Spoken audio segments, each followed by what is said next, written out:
Oi, pessoal! Eu decidi fazer um canal no YouTube para falar sobre a correção do TMFC 36, devido a tantas controvérsias que nós tivemos na análise de recursos e também porque algumas questões exigem explicações mais longas que não vão caber em um Reels do Instagram.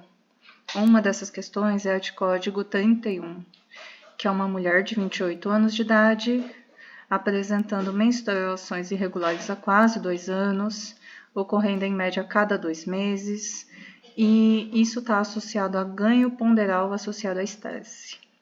É uma paciente que teve um aumento discreto de pelos finos e pouco pigmentados em várias partes do corpo. Na consulta anterior foram solicitados TSH e prolactina e os resultados estavam dentro dos limites de referência. Então, não era problema na tireoide dela e não era hiperprolactinemia.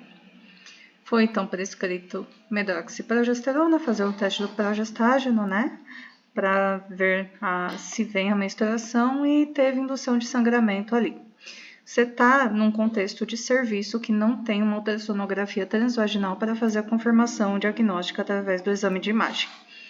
Então, quando isso acontece, você tem que fazer a confirmação bioquímica. Então, basicamente, qual das estratégias a seguir seria a mais adequada para complementar a investigação diagnóstica da síndrome de ovários policísticos? A resposta que foi considerada correta foi a D, para você solicitar a dosagem de testosterona livre para investigar hiperandrogenismo bioquímico. Beleza, ela tá certa. A C, que fala do score de Ferriman-Gallwey, não tem nada a ver porque não é uma paciente hirsuta. Tudo bem. E confirmar o diagnóstico com base nos dados clínicos já disponíveis, não dá. A A está correta também. Você solicitar a dosagem de 17-hidroxiprogesterona para confirmar SOP é recomendada sim, e é por isso que eu vou precisar de um vídeo longo para explicar o porquê. Eu fiquei pensando muito em como começar o vídeo, se eu começava pela teoria envolvida por trás das respostas de terem duas corretas, ou se eu já ia direto para o BMJ, que foi considerada a bíblia dessa versão do TMFC.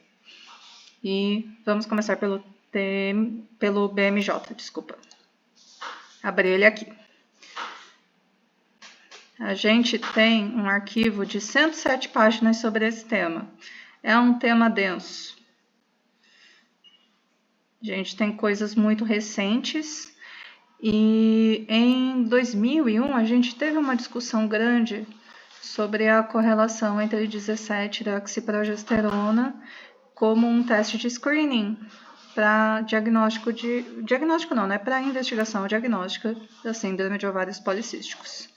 Então aqui, nessa parte de investigação, que é o que a questão pede, a gente vem na página 8.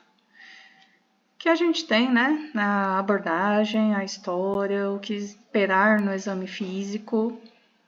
Fala que o hirsutismo é o achado do exame físico mais característico, mas a gente não tem isso citado ali.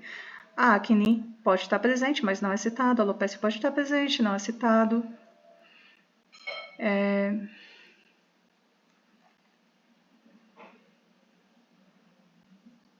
Indo mais para baixo, a gente tem a parte das investigações e ela divide, né, em pedacinhos quando o hirsutismo está presente e quando está ausente. Então, aqui nessa página, hirsutismo presente, a gente pula tudo, porque não é o que a gente quer. Mostra aqui uma imagem de ultrassonografia, mas a gente está em um lugar que não tem ultrassom para ver. E aqui, essa aqui fala do hirsutismo ausente e realmente fala que os androgênios mais comumente medidos são a testosterona total e livre e o DHEAS. Aqui está dizendo que são os mais comumente medidos. Não está me dizendo nem especificidade, nem sensibilidade. Então, ser comumente medido não está dizendo se é a melhor prática. Só está dizendo que é o mais recorrente nos serviços de saúde. Não está dizendo que está errado. Está dizendo que está certo. Mas a questão fala de qual seria a estratégia mais adequada para complementar a investigação. Então, ela quer a melhor estratégia possível. Então, aqui mais para baixo, a gente chega na seção dos exames em todas as mulheres. O que é necessário, segundo o BMJ, solicitar para todas as mulheres que apresentam sinais clínicos de síndrome de ovários policísticos? Ele cita o TSH, que ok, foi pedido, estava tudo bem. A prolactina, que também foi pedida e estava tudo bem. E olha só, gente, a 17-hidroxiprogesterona é citada como um exame que você deve fazer em todas as mulheres na página 12 do PDF de Síndrome de Ovário Policístico do BMJ. Então, a gente tem aqui na alternativa A uma resposta tão correta quanto a alternativa D. Você tem que solicitar para todas as mulheres? Então, voltando aqui, né? O que acontece? Por que que você tem que pedir a 17-hidroxiprogesterona? Aí a gente vai na teoria. Foi uma discussão maior. Ali nos idos de 2001, a gente tem esse artigo da Cielo falando da importância dessa dosagem na síndrome dos ovários policísticos. E ela é dos arquivos brasileiros de endocrinologia e metabologia.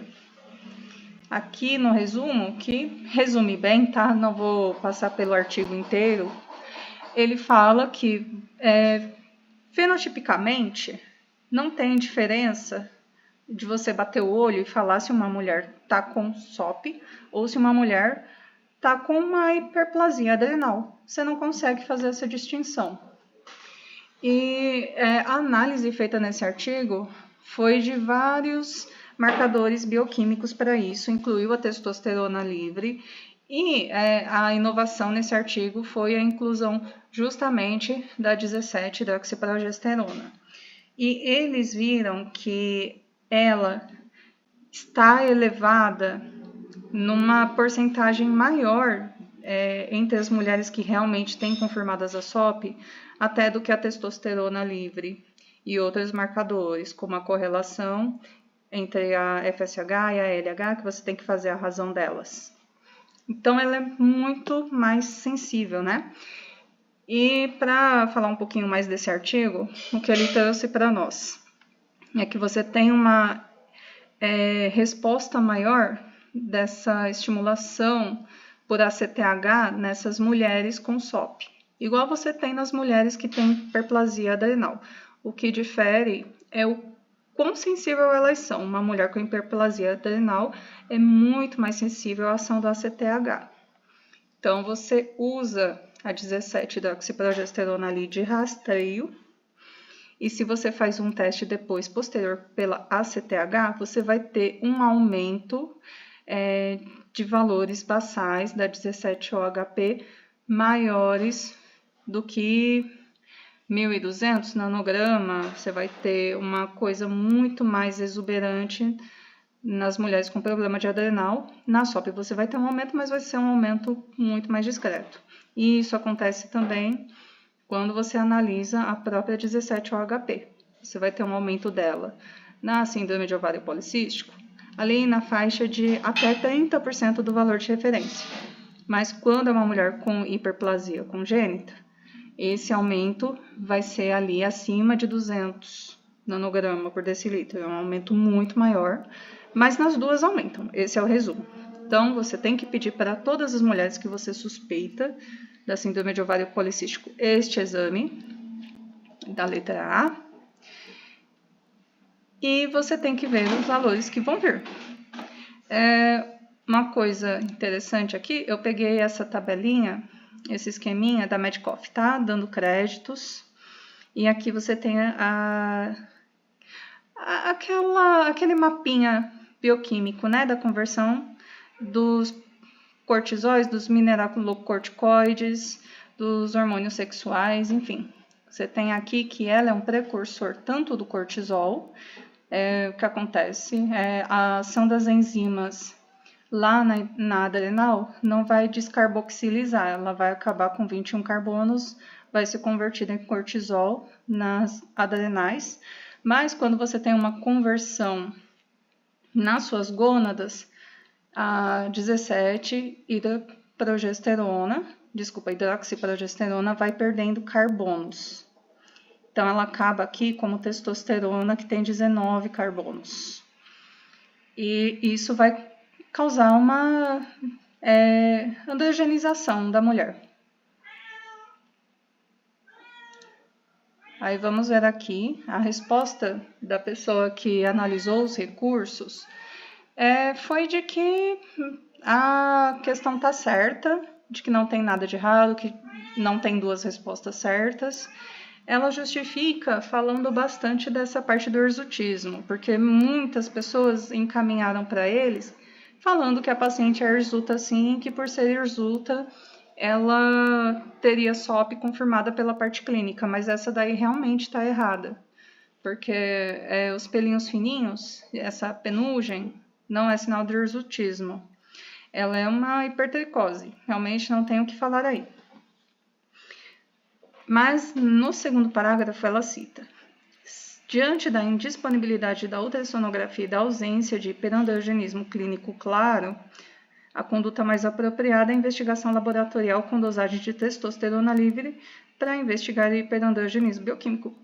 Não é. A fonte oficial, que é o BMJ, está dizendo que não, que você tem que fazer a pesquisa com a 17-hidroxiprogesterona também.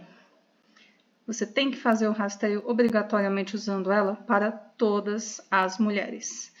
E não está errado medir a testosterona, é o mais comum, inclusive, mas o mais comum não é o mais correto. E, sim, procurando o artigo, ele não está falando entre um e outro ser preferível ou não. Então, o BMJ não fala que é preferível fazer o teste com a testosterona ou o teste com a 17-OHP. Isso deixa duas respostas certas. E quando você tem duas respostas certas, você precisa anular toda a questão.